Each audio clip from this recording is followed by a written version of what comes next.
Om Asato Ma Sadgamaya Tamaso Ma Jyotirgamaya Mrityorma Amrutangamaya. Om Shanti Shanti Shanti. O Lord, please lead us from unreality to the reality, from darkness to light, and from death to immortality. Om, peace, peace, peace. So, dear devotees, we were discussing the inquiry into the seer and the seen, Drik, Drishya, Viveka. Three types of relationship we had discussed in the previous class, if you remember. One is the relationship between the mind and the body, and the second relationship, mind between the mind and the sakshi, that is original consciousness.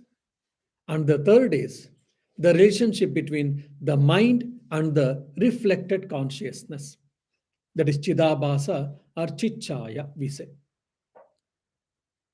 And we also came to know that the seer number 3, the sakshi or chaitanya, is absolute seer, always is a seer.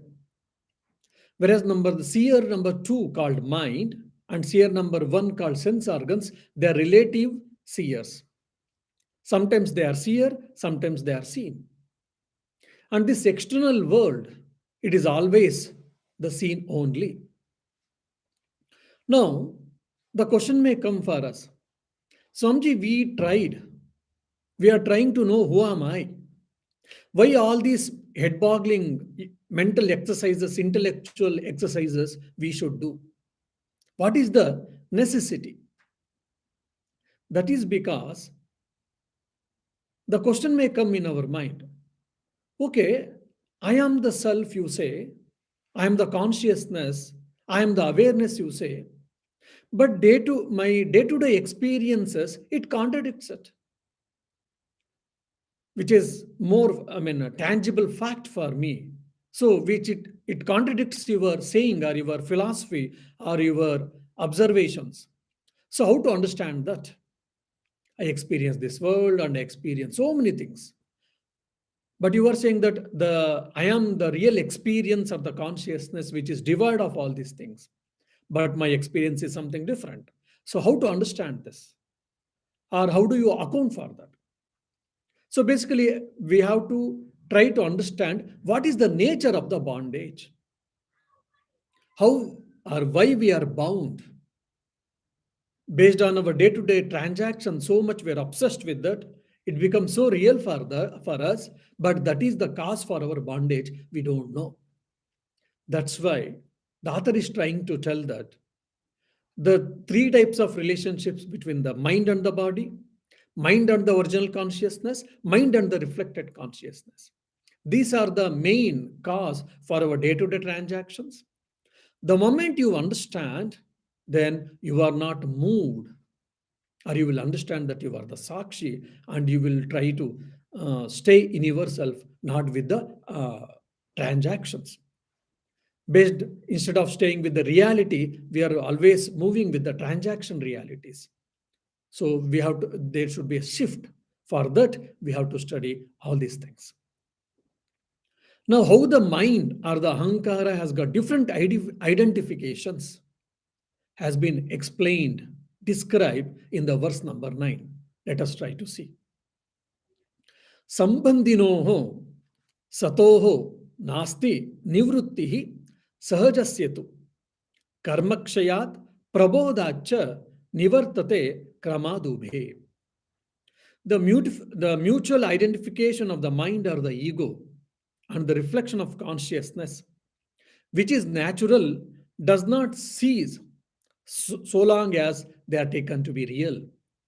The other two identifications disappear after the wearing out of the result of karma and the attainment of knowledge and the highest reality, respectively. What does it mean? Once my prarabdha karma is exhausted, I die. I die means what?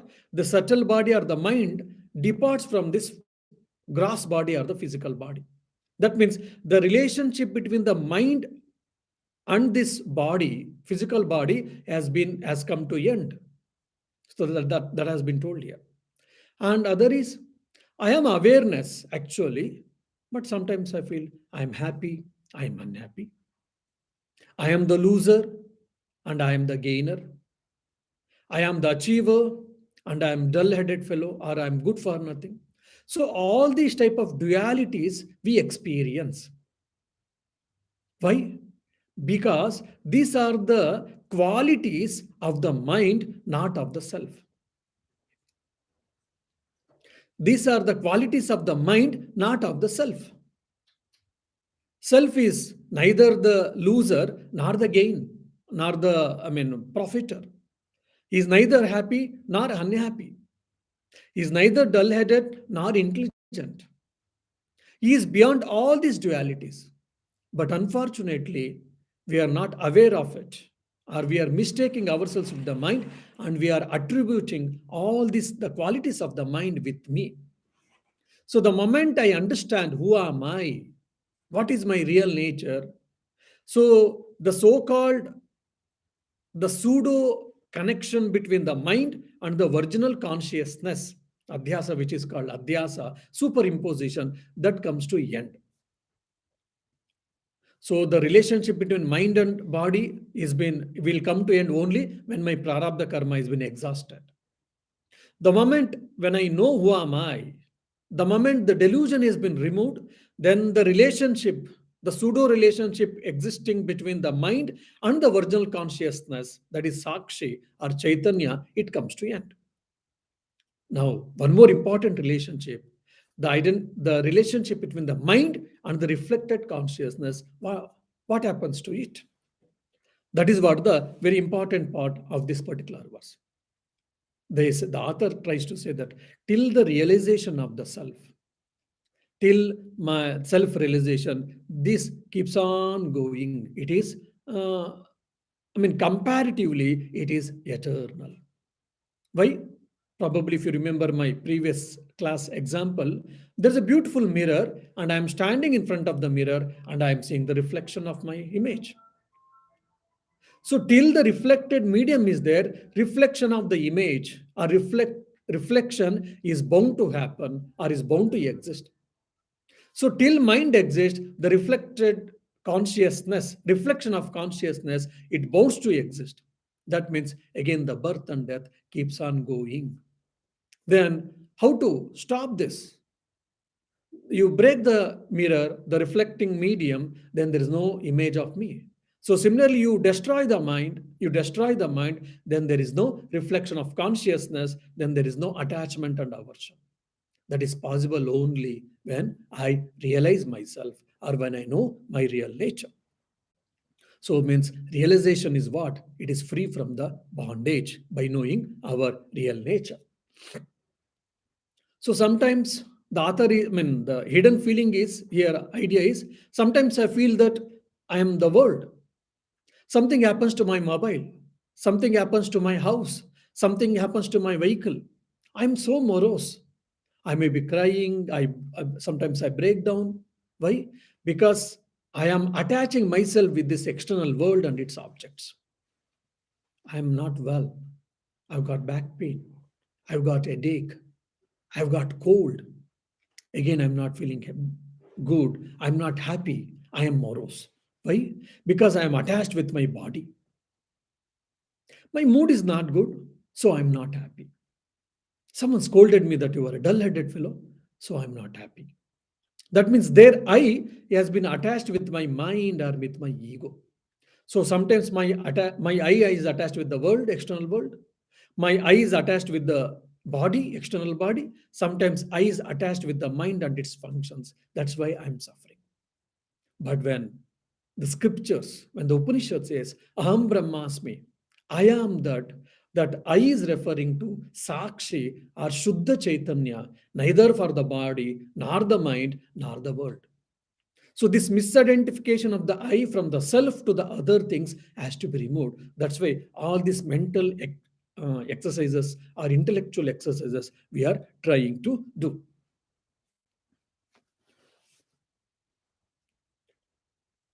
Now,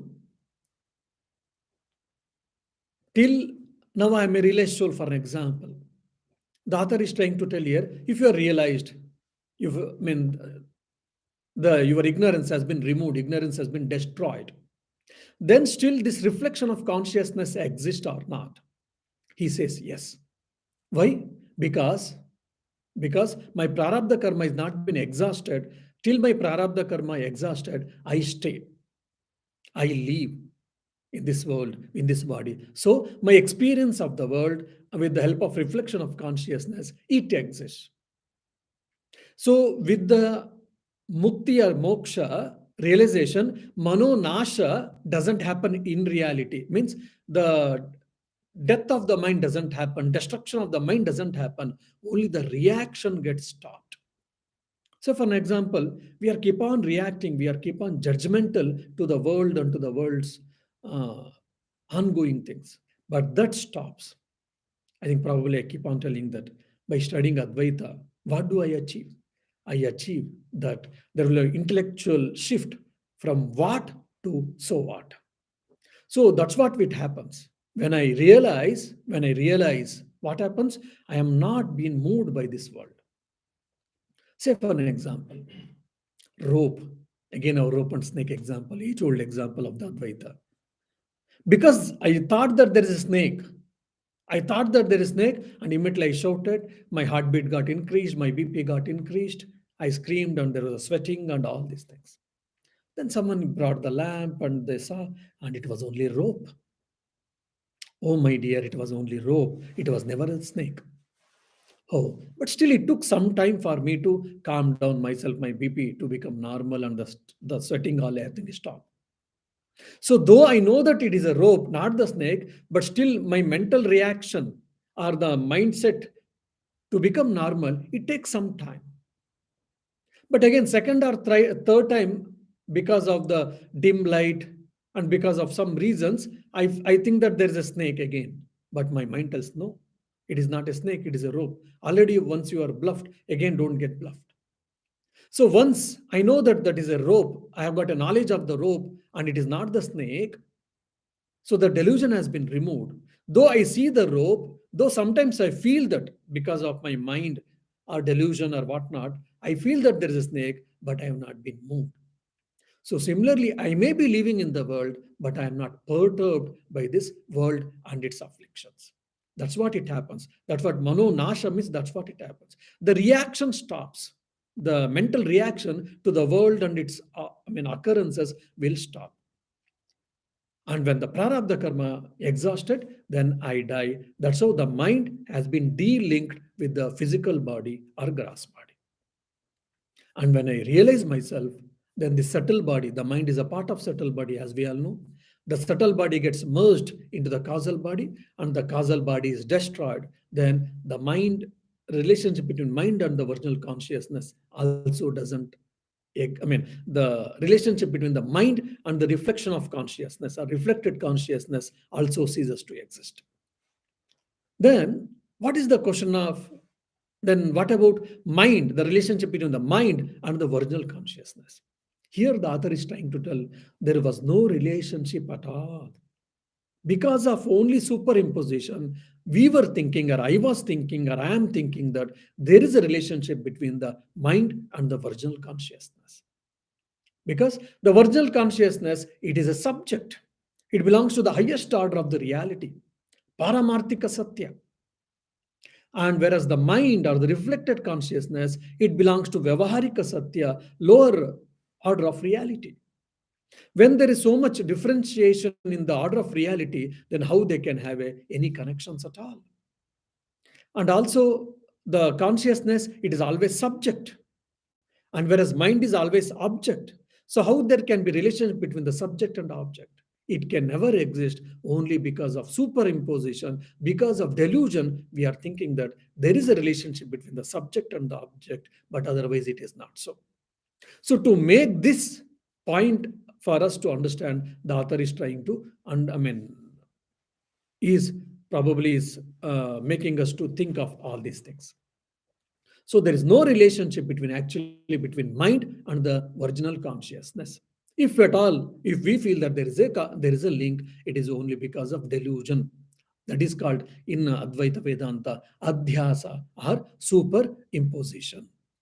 The moment when you understand what happens, you are a free soul. That has been beautifully explained in the second chapter in the Bhagavad Gita 56th. Dukkeshu anudvigna manaha, sukeshu vigata spruha, Vitaraga bhayakrodha stitadihi muniruchyate. A person who has got a steady wisdom, one who has understood the reality, what happens? He is not affected by the adversities, who is without yearning for pleasures, and is free from the longing, free from fear and anger, and is said to be the wise person whose knowledge stays unshaken. So, by knowing who am I, what happens? I will be unshaken by all these things. And also, beautifully, the Bhagavad Gita itself, there's a beautiful sloka. Achedyoyam adayoyam akledya shoshya evacha nitya sarva gatastanu achaloyam sanatana. Second chapter, 24th sloka. Means the self cannot be slain, it cannot be burnt, it cannot be drowned, or it cannot be dried. Why? Because it is subject, it is changeless, it is all pervading, stable, immovable, and eternal. So the moment I understand that I am not moved by anything. So same thing we can see in the life of all the great peoples. Once Sri Ramakrishna was telling that to his one of his disciple, Hari Maharaj, that is Swami Turiyanand. Look, I am suffering. Or because of my the throat cancer, I am suffering. This Hari Maharaj immediately asked, are you suffering? Are you suffering or your body is suffering? Then Sri Ramakrishna laughs and said, oh, this rascal has understood all the thing like that. See, that's what the difference between us and them. Sri Ramakrishna also underwent lot of pain and lot of suffering, just like any individual being undergoes. But he was never morose. He was always happy. He was always cheerful. Swami Akhandanji says, is one of his disciples. We had never seen Sri Ramakrishna at any given point of time a morose face. Either when he was in Dakshineshwar or when he was in Kashipur. When he was healthy and when he was bedridden or any other time, we had never seen him morose. He was always cheerful. He was always blissful. Why? Does it mean that he didn't have any problems, he didn't have any challenges, or he didn't face any adverse circumstances? Just this throat cancer itself was enough for him to feel morose or to feel unhappy. But still he was not. Why? Because he had experienced or he knew very well that who is he or who am I. So the moment when we experience, the things may exist same, the externally things may not change, but internally there will be change. So my reaction to all these things will stop. And also, if you see all our actions, all our experiences, everything is belongs to mind, not for the self, but which we are superimposing, that will get stopped. So the real I exists and the apparent I gets loosened or it gets diminished. That's what we understand. Now, with the help of three states of experiences, how the experience of the mind happens, how the mind is acting differently, or the function of the mind has been explained in detail in the verse number 10th. Ahankara laye suptau bhaveddeho prachetanaha. Ahankar vikasartah swapnaha sarvastu jagaraha. In the state of deep sleep, when the mind disappears, the body also becomes unconscious. The state in which there is the off manifestation of the mind or the ego, it is called dream state. And in the waking state, there is the full manifestation of the mind or the ego. So these are the three states of experience. So one thing we have to understand, either avastatra vichara, panchakosha viveka, or drugdrishya viveka, and there are so many other types of this type of mental exercises, intellectual exercises. They are called prakriyas, according to the Advaita Vedanta. What are these prakriyas? These are the methods of intellectual sadhanas. Though I know that I am self, I am the Atman, I am the consciousness, not the body, not the external world, not the mind, but somehow or other, there is a notion, there is a feeling that I am body and I am mind many times because of strong attachment. So that has to be gone, that basically the wrong understanding has to be removed. So the wrong understanding, how it can be removed? By right understanding. So this removal of wrong understanding has been exercised or has been introduced by these prakriyas. That is, all things are like karya karana prakriya. In Panchadashi, there are 15 types of this type of intellectual thinking, intellectual exercises. By taking one or two or all of these things, we have to understand, we have to realize, we have to know that who am I in reality. So this Drugdrishya Viveka is also one of that intellectual process, intellectual prakriya that we have to understand. If you know all these things, then it makes sense. Otherwise, Swamiji, we thought that who am I to understand? But there are so many head-boggling situations happening, so many confusing and so many difficult explanations you are bringing, or the author is bringing. We may feel that. Now, author is trying to explain in detail regarding the functions of the seer number 2, that is regarding the mind. Avastatraya means 3 states of experience or 3 states of existence. One is what? Deep sleep. Deep sleep is so nice. Why? Because neither I have trouble nor the world has trouble from me. So the deep sleep is one of the best state. Deep sleep state is one of the best state for all of us. And when you got a deep sleep, the moment when we get up early morning, we feel so fresh and we feel so energetic. If we don't have a good sleep, then our mind is disturbed, then our activities also can be disturbed. And in the deep sleep state, what happens? So their mind is totally passive. And though they say that mind is inactive, mind is unconscious, mind is completely absent, though they say, but Advaita doesn't accept. Why? Because mind is very marginally, maybe 1 or 2%, it is active there. That's what they say. Means, of course, it is, discussed in the next verse. I will take that point there. But in generally, but for as a overall, mind is absent there. Since mind is absent, there is no experience of the world and there is no experience of the body also. So basically, mind has gone to the dormant state. Mind has gone to the potential form. Since the mind is not active, what happens? There is no reflection of consciousness. Since there is no mind, since there is no reflection of consciousness, even the sense organs are also inactive. Why? Because the sense organs are naturally there, not sentient, they're insentient. They borrow the conscious from the mind, that's how they were active. Since the mind, the source of energy for the sense organs, the mind itself is inactive, even the sense organs are also inactive. That's why there is no experience of the world, there is no experience of the external world or the body or whatever. So basically, here the mind is not identifying itself with neither the body or the world. It is, it is in a dormant state, it is in an actionless state. That is what we call sushupti. Then the question may come for all of us, then the self exists in the deep sleep state? Yes. How can you say that? Because the self was existing there, that's why we are able to say that after getting up, I had a good sleep.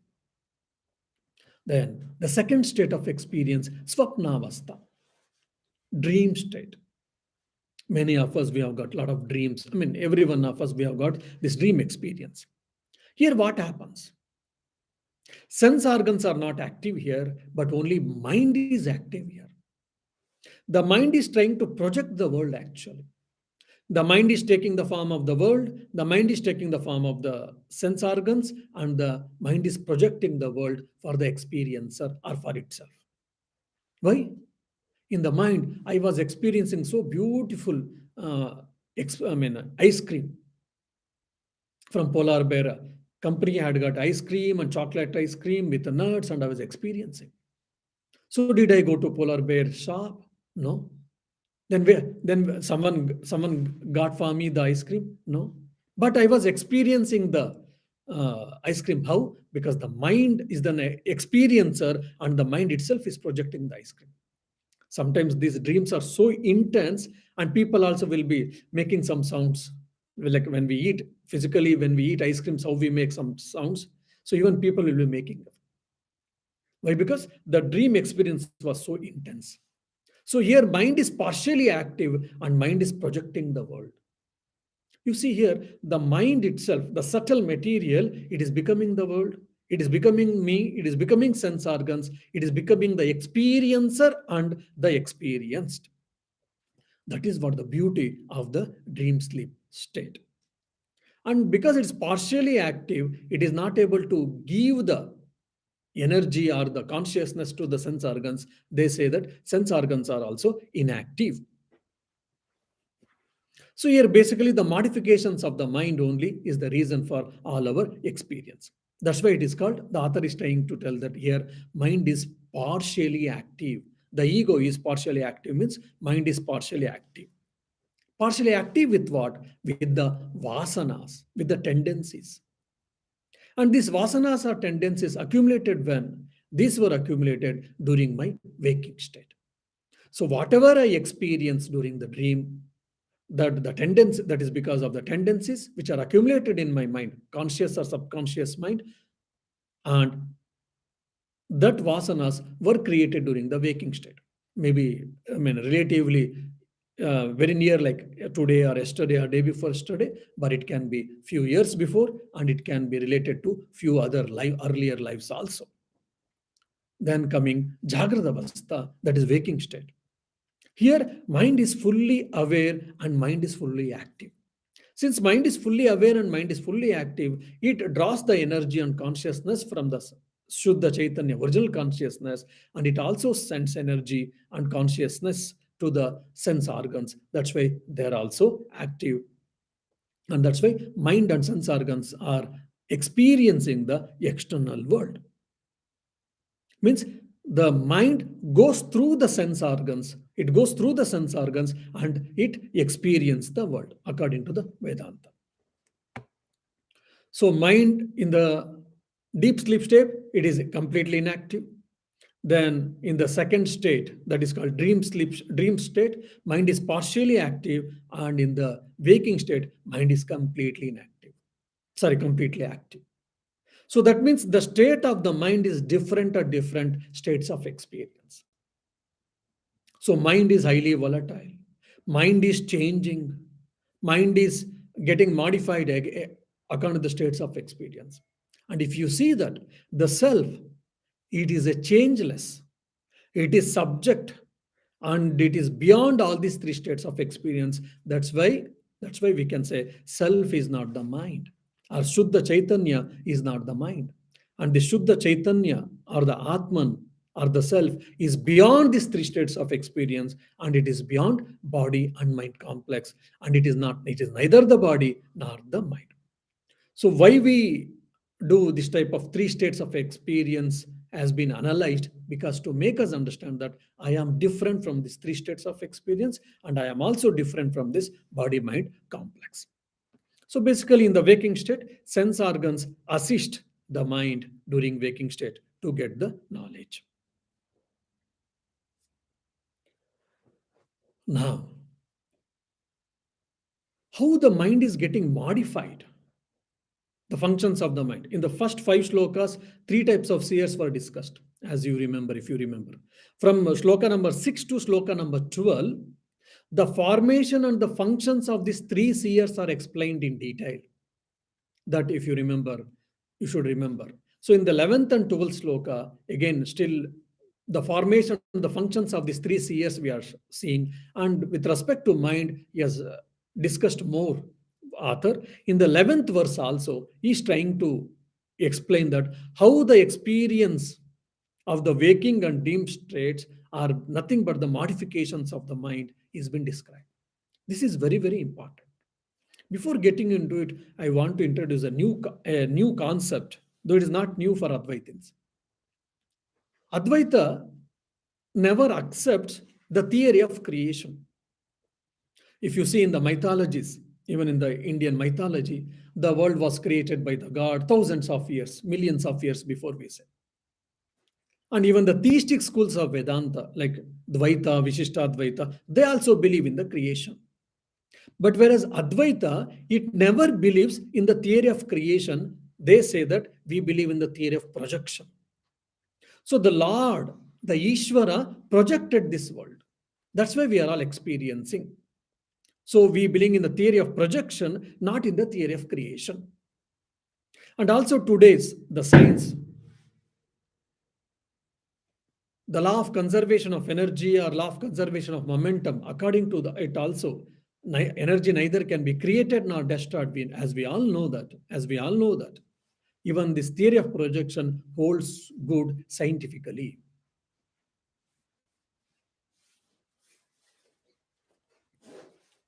So, but for argument's sake, they make two types of either projection or creation. Projection, we can say. One is Ishvara Srushti, the other is Jiva Srushti.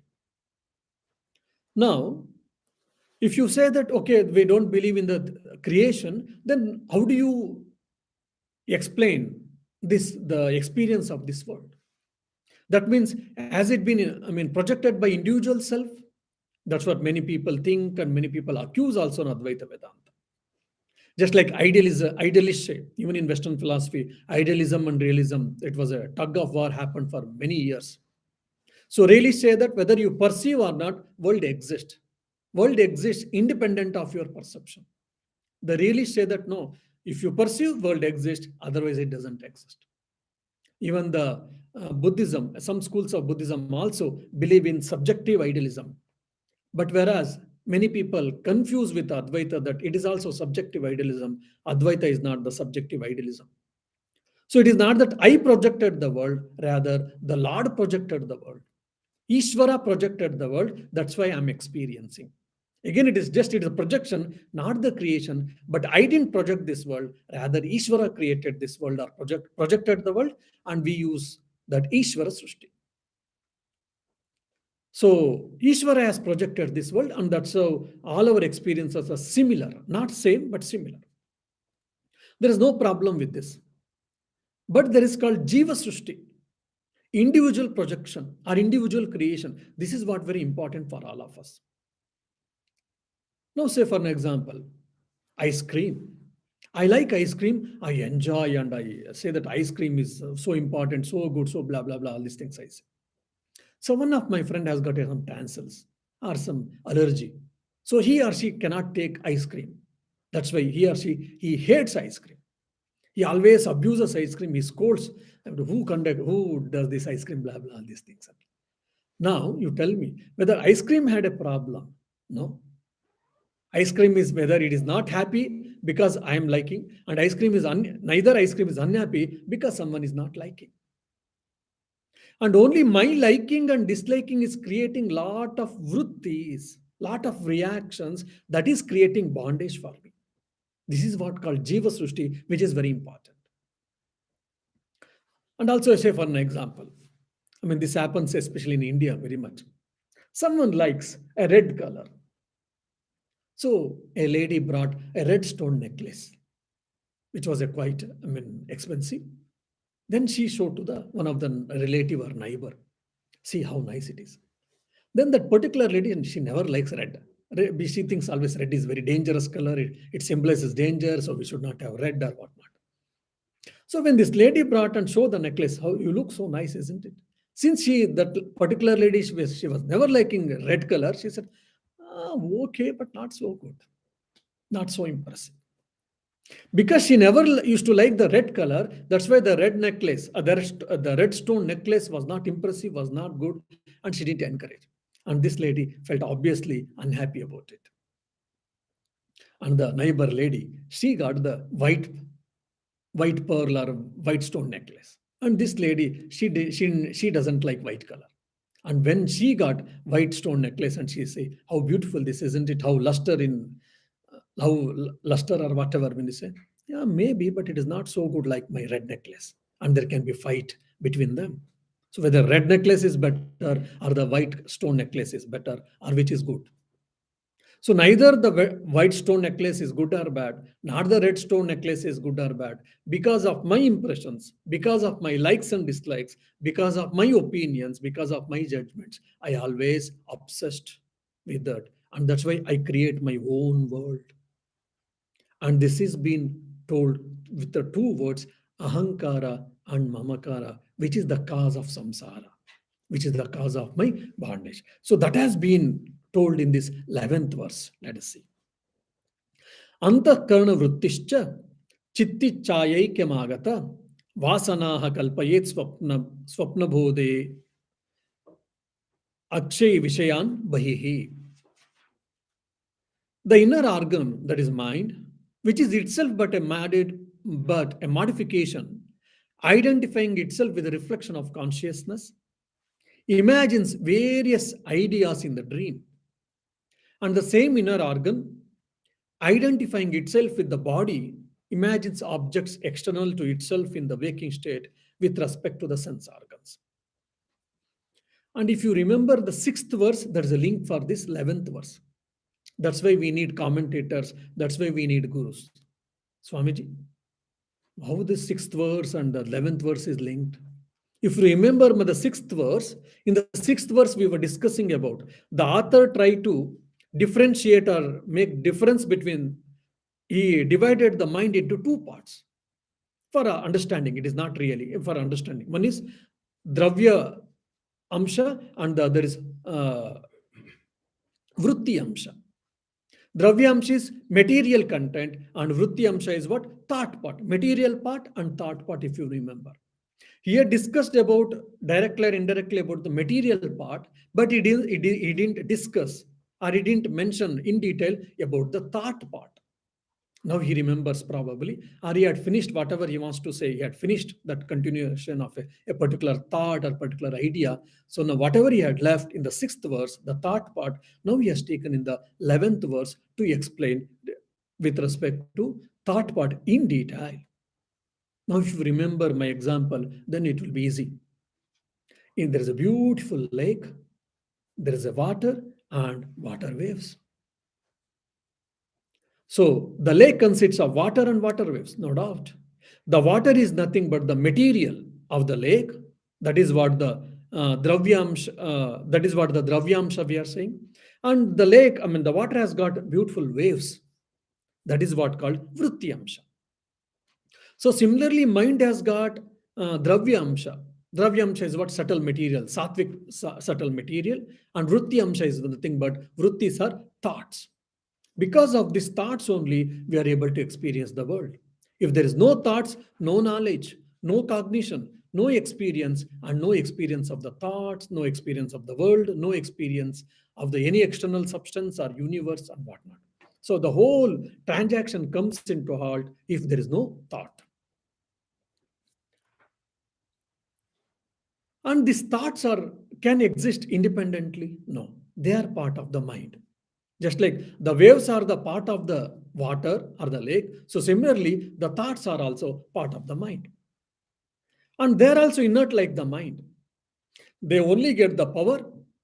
They only get the power when they borrow the consciousness from the original consciousness or Sakshi or Chaitanya. So the thoughts plus reflected consciousness or reflection of consciousness is called Vritti Gnana, according to the Advaitins. So all our cognition, all our knowledge, all our experience comes from Vritti Gnana. If you remember my Karma Yoga lectures, in the first chapter itself, in the first page itself, Swami says that knowledge is internal in nature. Knowledge we cannot get outside, it is internal in nature. So that here we can very clearly understand the knowledge is internal in nature. Why? Because the knowledge is part of, how do we get knowledge? Because of the Vritti Gnana. What is this vritti gnana? It is part of the thought. What is this thought? Thought is part of the mind. Where is mind? Mind is in me. And in deep sleep state, thoughts are minimum, not completely zero, according to the Advaitins. Why? Because the blankness itself is an experience, according to them, which is a thought. How to understand? For an example, I'm a student and I'm carrying everyday bag. And some XYZ were saying. And one fine day, I went to the college without any bag. All the friends started asking, Hey, you don't have a bag? You didn't carry bag? You didn't bring bag? You didn't bring bag? You didn't bring bag? Every day I was bringing bag. Today I didn't bring bag. So there is a deficiency or there is a absence of the bag, but still there people are asking that there is a absence of a bag. So there is a thought process. There is a thought still involved. So similarly, the thought of blankness itself is a thought according to the Advaita Vedantins. So that is 99.99% mind is blank during the deep sleep state, no doubt, but there is a 0.1% of thought exists in the deep sleep state. And what it is then deep sleep? According to them, it is avidya vritti, karana vritti, or nidra vritti. They say. Dream state, sorry, mind is partially active, as we know, and the mind itself is projecting as the world or the objects, and it is experiencing.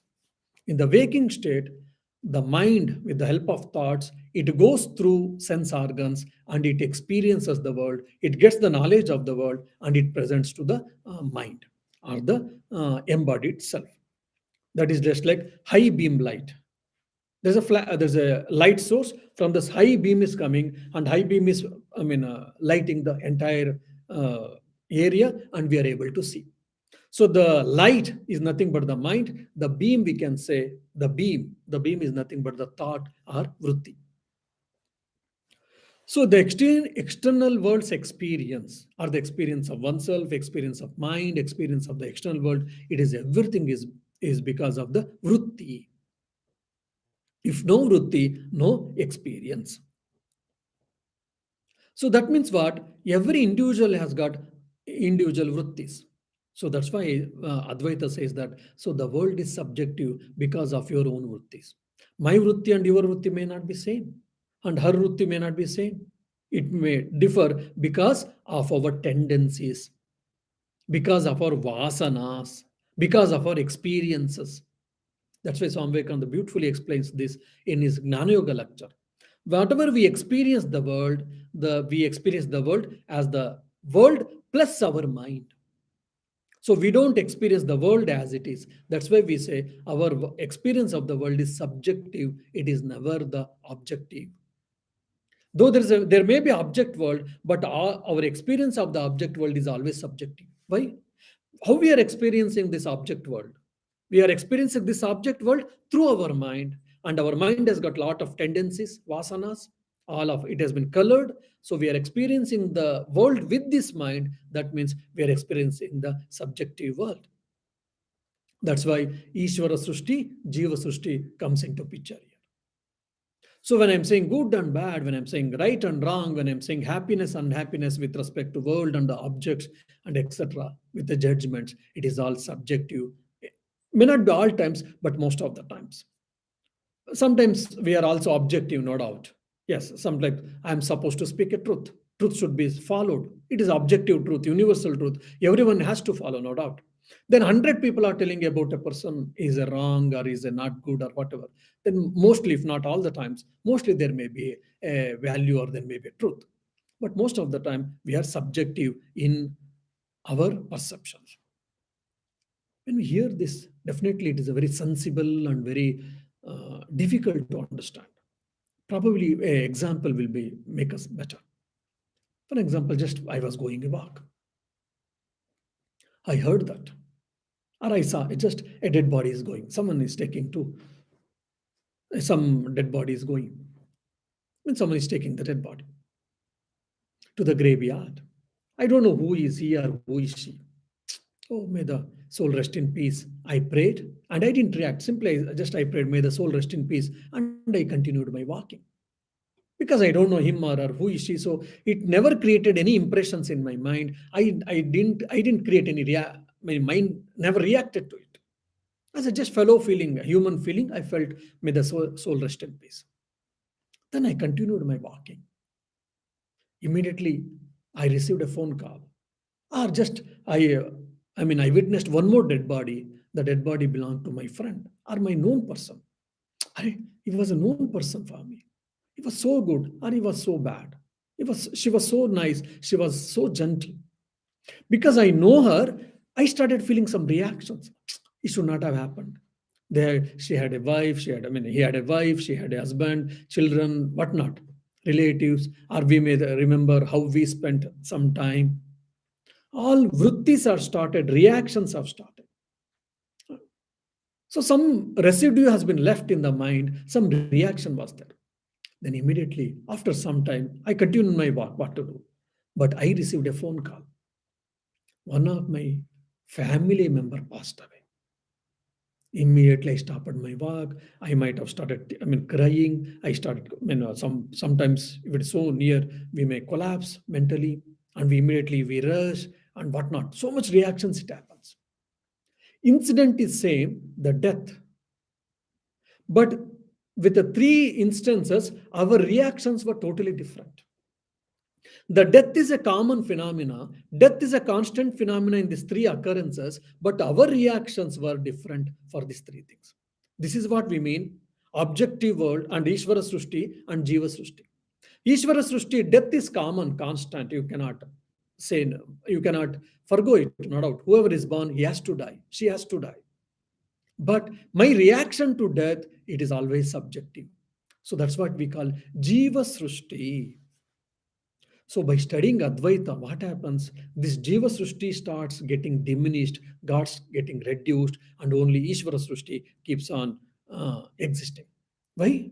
Because our thoughts are responsible for this subjective creation. Our thoughts are responsible for all this analysis. Our thoughts are responsible for attraction and aversion. So what happens by studying Advaita, by putting practice, the Advaita practice, or by getting moksha? It reduces the experienced universe into the observed universe by the elimination of ahankara and mamakara. So slowly, the subjective universe is diminished and it is reduced, marginalized to the minimum possible, and only the objective universe exists. That's why many seers and many great people have said that. Stop judging people, stop judging things. We are so much obsessed. Of course, few things we are maybe required, but we are always obsessed with most of us. Why? Because it is always our mind is colored. Stop judging things, stop judging people. Then what happens? You will be happy. Things will not change, people will not change, but you can be happy. So, this is what the objective world means, reducing the subjectivity, reducing the subjective universe in us. How it is possible? The moment I understand who am I, and when I get detached from this mind, then what happens? The mind ceases to exist. Then all the nature of the mind, the reactions of the mind, then whatever the pros and cons of the mind, everything gets stopped, everything gets arrested. Then the subjective universe gets arrested. Then the superimposition, adhyasa, gets stopped, or it is removed, or it is destroyed. Then what exists? The only self exists, or the pure awareness, pure consciousness exists, and the only bliss exists. And who is that bliss? What is that bliss? I am that bliss. I am that bliss. But along with this bliss, unfortunately, I or the mind is attached. That's the reason we are suffering and we are enjoying and we are undergoing a lot of experiences. The moment I differentiate myself from all these things, what happens? When I dehypnotize myself that I'm not the body and mind, then what happens? I remains, the real I remains, and the pseudo I gets diminished, destroyed, or it is no more exist, then I will be happy. It destroys means what? The attachment gets destroyed. When there is no attachment, there is no problem at all for all of us. Again, there is no change in the external world. There will be no change in the people, but only there will be change in my reaction, my response towards people and towards things. What to, so what? So by getting moksha, as Holy Mother says, do you get two horns? No, but my perception becomes purified. My understanding the world becomes more of objective than the subjective. Om Shanti Shanti Shanti Harihi Om Tat Sat Shri Rama Krishna Arpanamastu.